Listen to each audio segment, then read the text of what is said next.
이번 차시부터는 건설 경영 총론이 시작됩니다.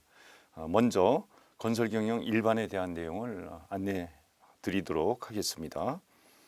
개요를 보면은 건설은 인간에게 유용한 시설물을 짓는 행위이다 이렇게 되어 있어요. 그래서 건설에 대한 정의를 하고 있고, 이런 건설 행위를 기반으로 하는 건설 산업은 3차 산업이다.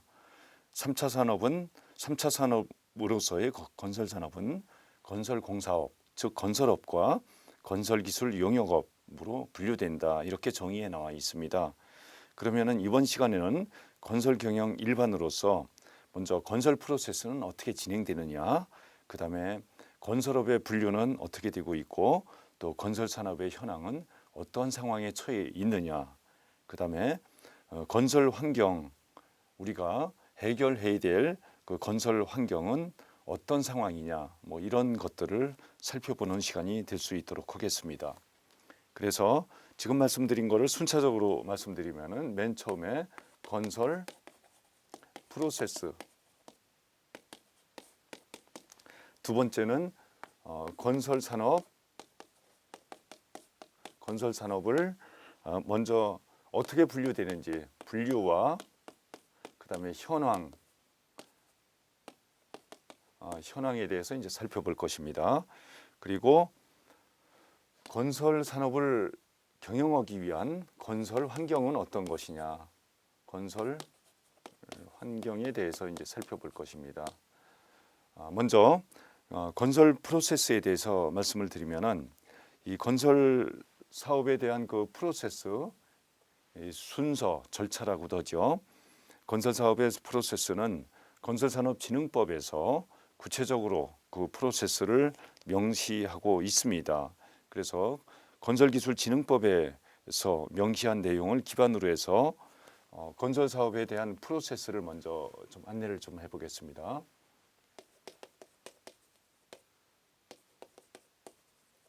건설 프로세스는 맨 처음 기획 활동이 수행돼야 되고요. 기획이 끝난 다음에 기획 내용을 가지고 설계가 이루어지게 됩니다. 그 다음에 설계가 끝나고 나면은 그 다음에 생산 활동으로서 시공, 공사가 진행되게 됩니다.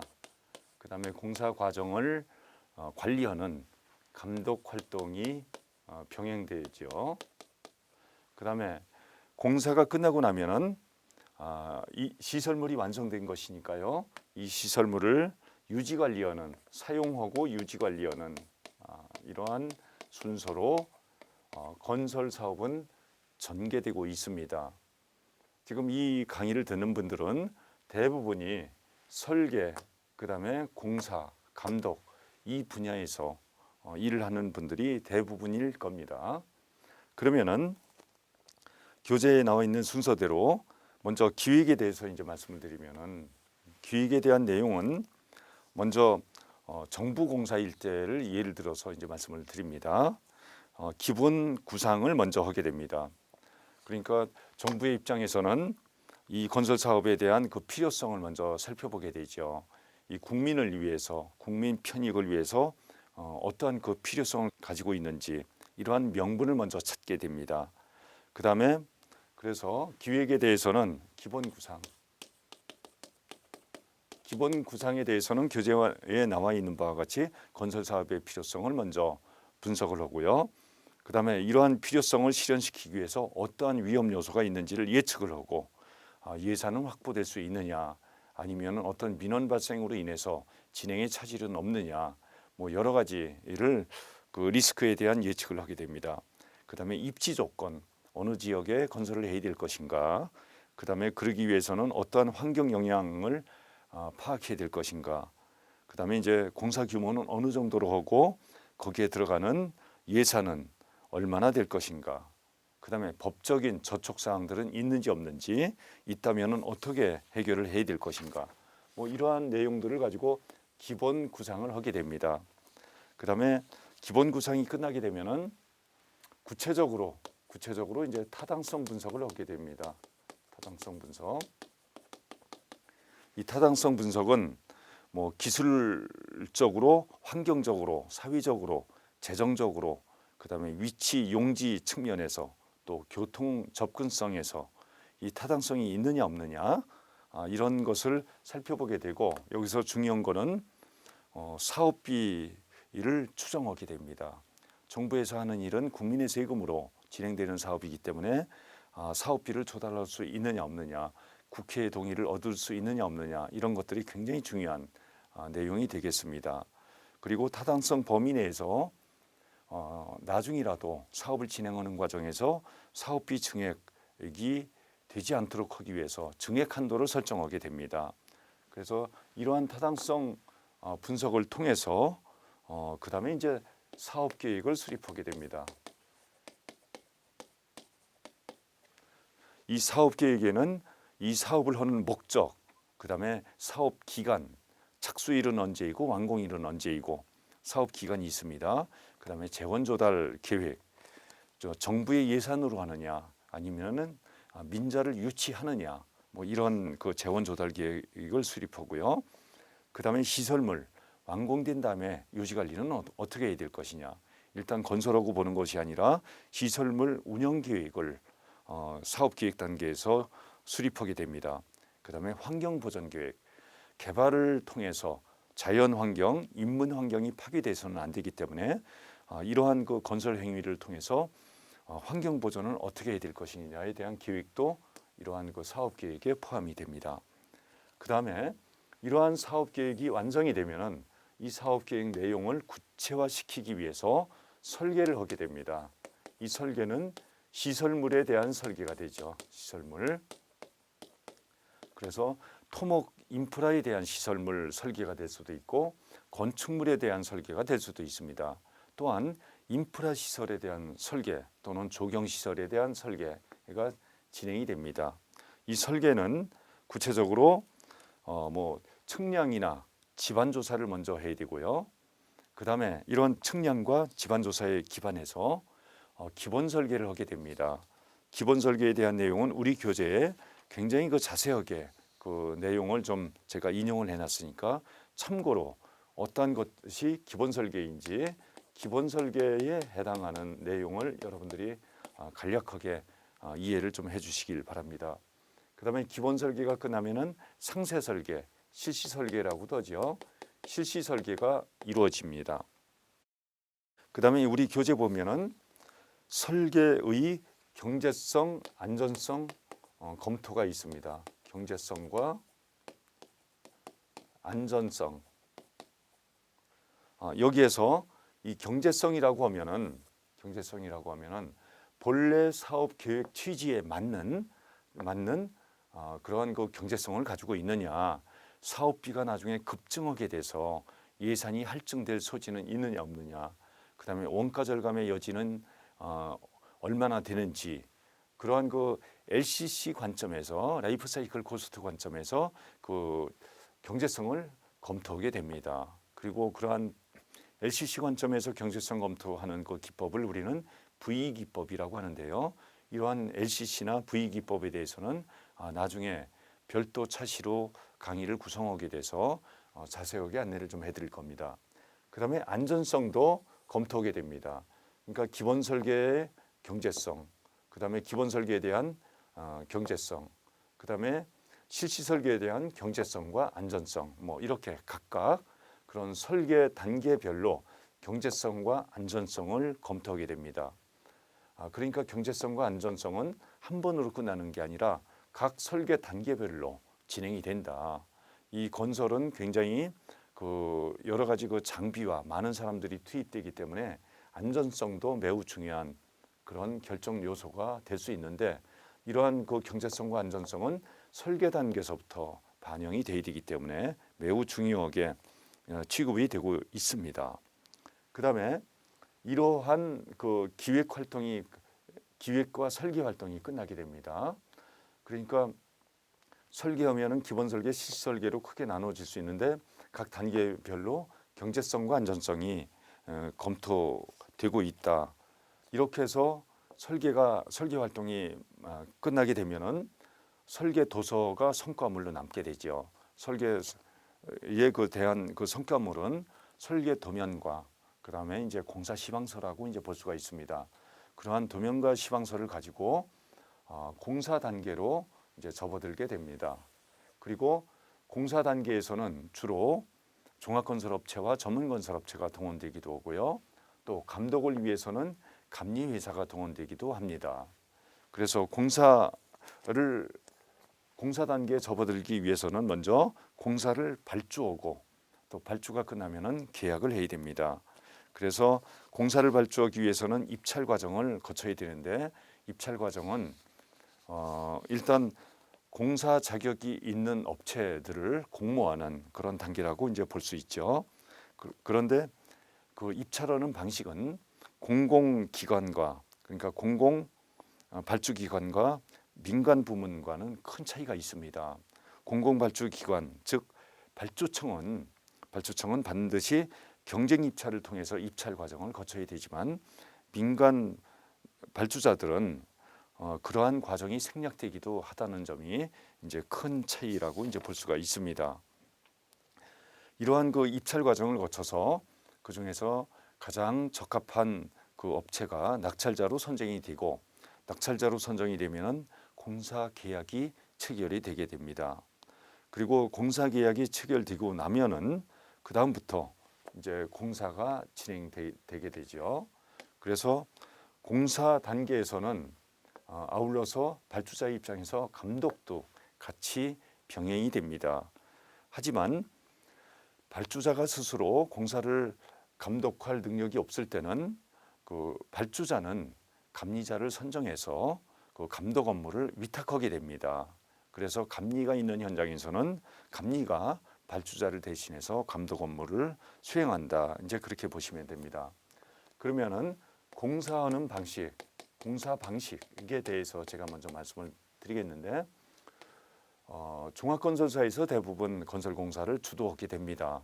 그리고 이 종합건설사만이 공사를 할 수가 없기 때문에 협력업체가 현장에 추가로 투입이 되는데요. 이 종합건설사가 공사를 주도하는 방식에는 두 가지가 있습니다.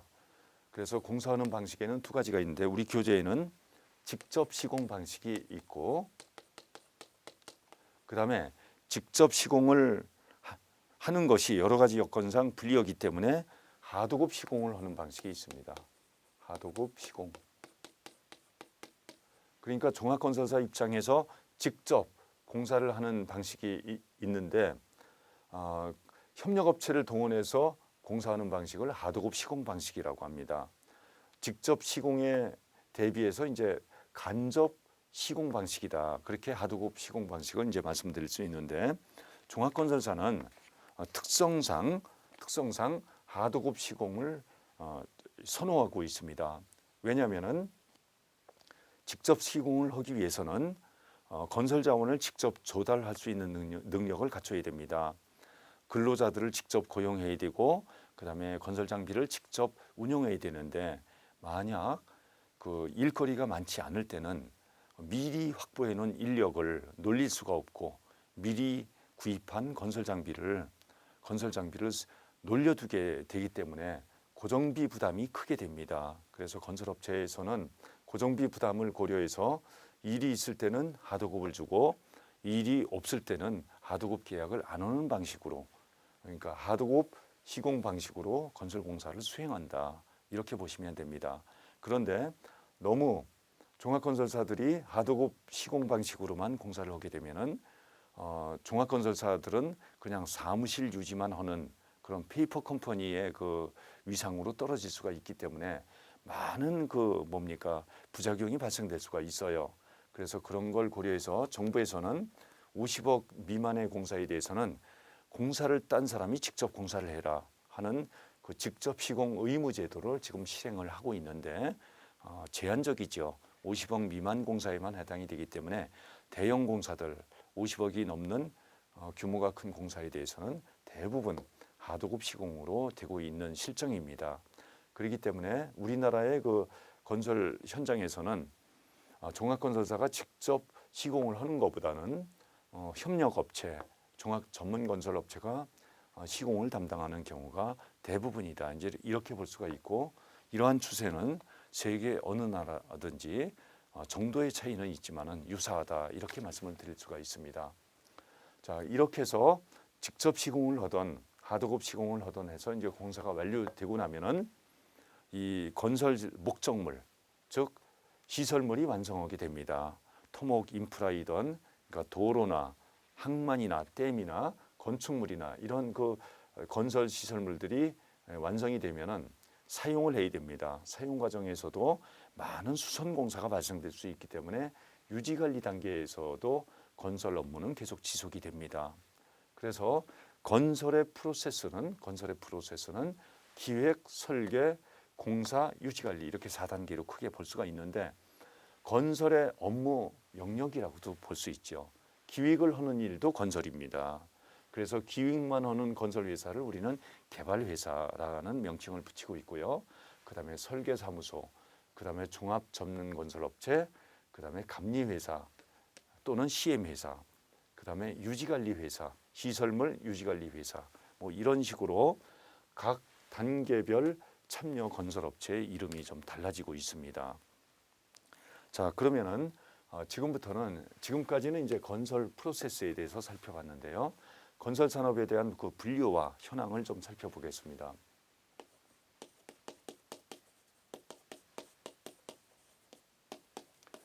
건설 산업을 먼저 분류를 좀 해보겠는데 우리 교재를 보시면은 먼저 이 건설 산업은 크게 두 가지로 분류를 합니다. 하나는 건설업이고요. 하나는 건설 기술 용역업 이렇게 구분을 하고 있습니다. 이 건설업을 다른 말로 하면은 건설 공사업이다. 이렇게 분류를 좀 하고 있습니다. 그러면은 이 건설업에 대해서는 건설업과 건설 기술 용역업에 대해서는 정부에서 법으로 많은 업종을 일일이 다 규정을 하고 있습니다. 너희는 어떤 업종에만 해라 하고 업종 구분을 하고 있어요.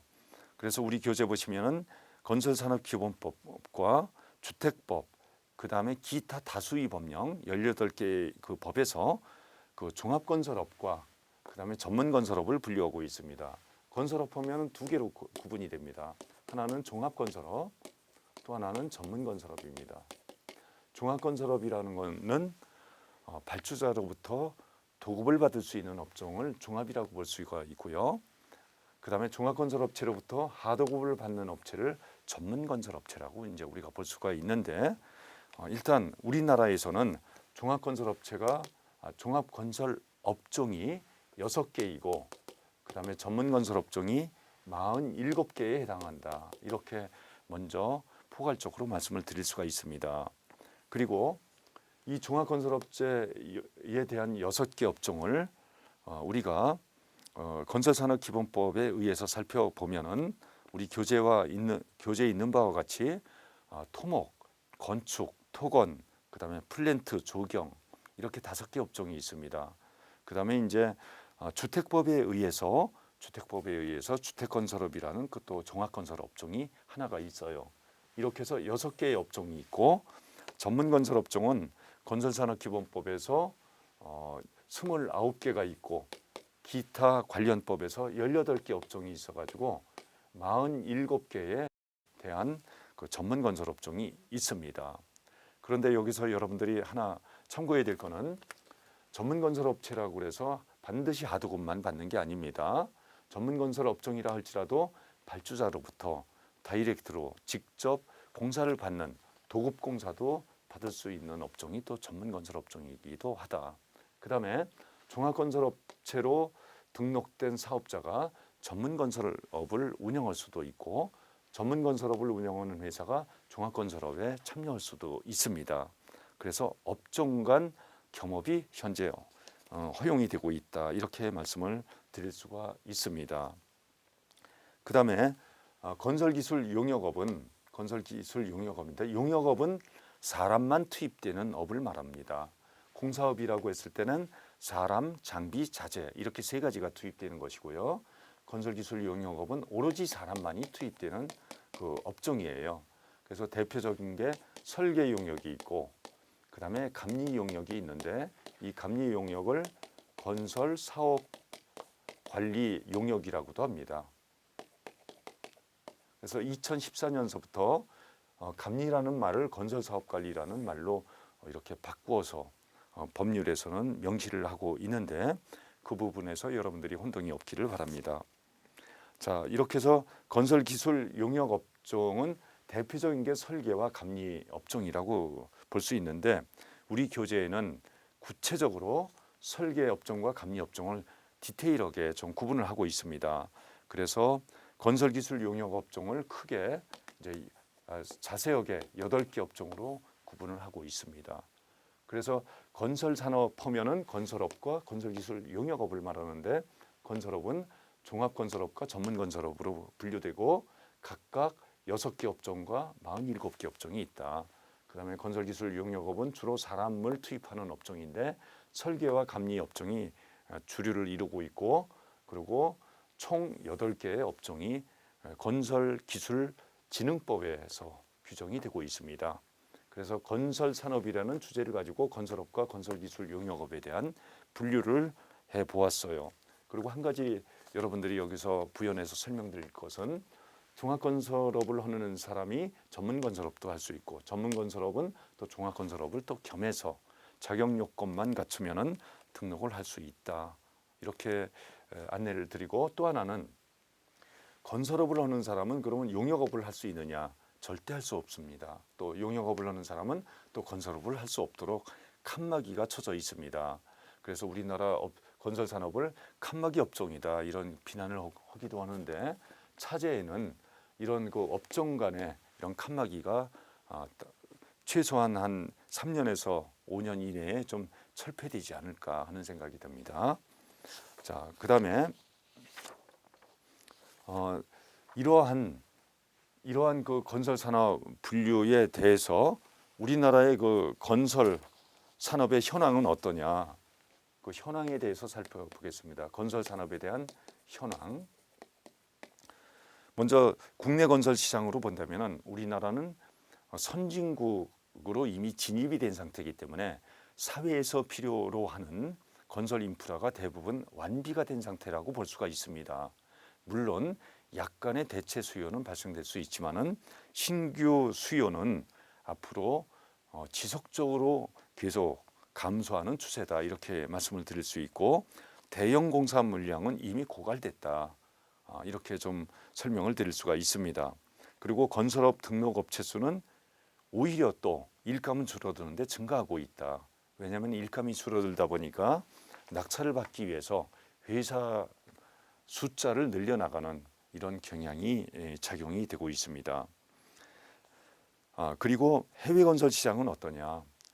우리나라는 2016년을 기점으로 해서 세계 5대 건설 강국으로 발돋움하게 됐는데요. 이런 5대 건설 강국의 그 속 내용을 들여다보면 실속이 매우 없습니다. 일단 단순 도급 공사 위주의 그 해외 건설 시장에서의 위상이지 용역업에 대한 그 해외 건설 시장에서의 그 마켓 쉐어는 매우 미미한 정도라고 볼 수가 있어요. 그래서 앞으로 우리나라는 어떻게 해야만이 좀 앞으로 좀 그 이러한 그 시장 변화에 대응할 수 있겠느냐? 그 대응 과제에 대해서 말씀을 좀 드려보겠습니다. 대응 과제. 자, 우선 우리나라에서는 국내에서 일감이 고갈된 상태이기 때문에 해외 건설 시장을 뚫을 수밖에 없습니다. 그렇지만 해외 건설 시장에서 단순 도급 공사만을 해가지고서는 수익을 올릴 수 없도록 이미 해외 건설 시장이 바뀌어 버렸습니다. 그래서 예전과 같이 7, 80년대와 같은 중동 건설 특수 이런 해외 건설 공사를 통해서 수익을 창출할 수 있는 그런 환경이 지금 완전히 바뀌었기 때문에 앞으로는 그 해외 건설 시장에서 용역 시장을 공략해야 된다. 우리나라는 그 사람이 굉장히 우수한 인재를 많이 가지고 있는 나라입니다. 그렇기 때문에 이러한 우수한 인재를 바탕으로 한 그 용역 시장을 우리가 선점해 나가야 되는 노력을 해야 된다. 그리고 세계 5대 건설 강국의 위상을 바탕으로 해서 우리나라는 공사도 잘한다. 그러니까 너희 나라한테 품질 좋고 싼 값에 공사를 해줄 테니까 용역도 우리한테 다오. 용역이라고 한다면은 기획 용역, 설계 용역 뭐 이런 부분들이 있습니다. 또 그다음에 감독 용역 이런 부분에 대한 용역 시장을 우리가 적극적으로 공략해 나가야 되고 그러한 준비를 대형 건설사에서도 지금 치열하게 준비 중에 있습니다. 자, 이렇게 해서 그 해외 건설 시장을 우리가 공략해 나가야 되는 과제도 있지만은 또 국내 건설 시장은 어떻게 해야 되느냐. 도심 재정비 사업이라든지 내진 보강 공사라든지 그다음에 그 소수선 위주의 작은 대수선이 아니라 소수선 위주의 인프라 시설물 관리 쪽에서 그 새로운 유지관리 시장에서 새로운 먹거리를 찾아 나가야 된다. 이렇게 이제 볼 수가 있어요. 그래서 해외 시장과 국내 시장 측면에서 우리 건설 산업은 어떻게 대응해야 될 것인가에 대한 내용을 여러분들이 주의 깊게 좀 학습을 해주시기 바랍니다. 그다음에 이제 건설 환경에 대한 내용을 요약하면서 이 시간을 마치도록 하겠습니다. 건설 환경. 건설 사업을 하고자 하는 사람들은 이러한 환경을 반드시 이해를 하고 사업 경영에 임해야 되는데요. 그러한 내용을 저는 6가지로 요약하고 있습니다. 건설업은 주문 생산이다. 근데 주문 생산만 있지 않고 계획 생산도 있다. 요거에 대한 과제와 의미를 우리가 좀 알 필요가 있고요. 그다음에 두 번째는 5개의 이동 생산 방식입니다. 그러니까 집 바깥에서 생산 활동이 이루어집니다. 공장 생산이 아니라 5개 생산이기 때문에 4계절의 영향을 우리가 고려해야 되고요. 이동 생산이기 때문에 가설재의 그 전용성이나 그다음에 장비의 접근성, 그다음에 이 자재의 수송성 뭐 이런 것들을 우리는 고려를 좀 해야 됩니다. 그다음에 하도급 생산 체계입니다. 하도급 생산 체계입니다. 아까도 말씀드렸지만은 종합건설사는 직접 시공보다는 하도급 생산 방식, 하도급 시공 방식을 선호하고 있습니다. 그렇기 때문에 협력 업체 관리가 매우 중요한 성패가 될 수 있습니다. 이러한 하도급 생산 방식은 종합건설사한테 중요한 의미를 가지고 있습니다. 그다음에 노동 집약적입니다. 노동 집약적이다. 건설 생산은 노동 집약적 생산 방식입니다. 그러니까 현장에 인력을 투입해야 되는 전문 건설 업체의 입장에서는 사람을 조달하는 게 제일 과제가 될 수 있습니다. 그래서 노동 집약적인 생산 방식을 우리가 특히 염두에 둬야 되는 건설 업체는 전문 건설 업체다 이렇게 말씀드릴 수 있는데 이 전문 건설 업체는 그래서 굉장히 중요한 과제를 가지고 있죠. 기능공들이 모자라기 때문에 외국인을 쓸 수밖에 없고 또 불법 체류자까지도 때에 따라서는 조달해야 되는 어려움을 가지고 있습니다. 그리고 국내 기능공 부족 사태는 앞으로도 계속 심화되기 때문에 궁극적으로는 기계화 시공 비중을 높이고 그다음에 자동화 시공 시스템을 도입하기 위한 그런 중차대한 과제를 안고 있는 업체가 바로 전문건설업체다 이렇게 말씀을 드릴 수 있습니다. 그다음에 마지막으로 이제 단품 생산 방식. 그다음에 사업 기간이 장기간 소요된다. 이런 그 건설 환경이 있습니다. 단품 생산 방식이라는 거는 현장마다 도면과 시방서가 다르기 때문에 다른 현장에서 사용했던 도면과 시방이 지금 현장에서는 별 도움이 안 될 때가 많다는 뜻입니다. 하지만 공통적인 요소는 매뉴얼화 시키고 그다음에 표준화해 가지고 이런 그 시행착오를 줄이기 위한 노력을 해야 되고요. 그다음에 사업 기간이 장기간 소요되기 때문에 공기 단축을 위한 노력을 해야 됩니다.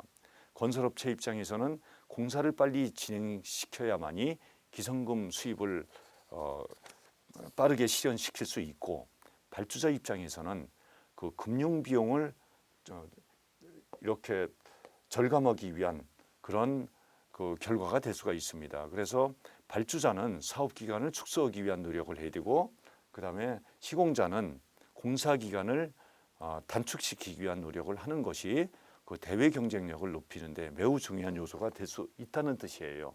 그래서 건설 사업을 하고자 하는 사람들은 사업자들은 또 참여하고 있는 건설 기술자들은 이런 6가지에 대한 그 건설 환경 과제를 항상 머리에 이렇게 염두에 두고 우리가 그 의미를 알고 그 대안을 제시하는 그런 노력을 해야 된다, 이렇게 말씀드릴 수가 있습니다. 그래서 이번 시간에는 건설 경영에 필요한 일반적인 내용을 폭넓게 살펴봤습니다. 그리고 이러한 내용에 기반해서 다음 차시서부터 차근차근 단계적으로 자세한 내용이 여러분들께 또 안내될 것입니다.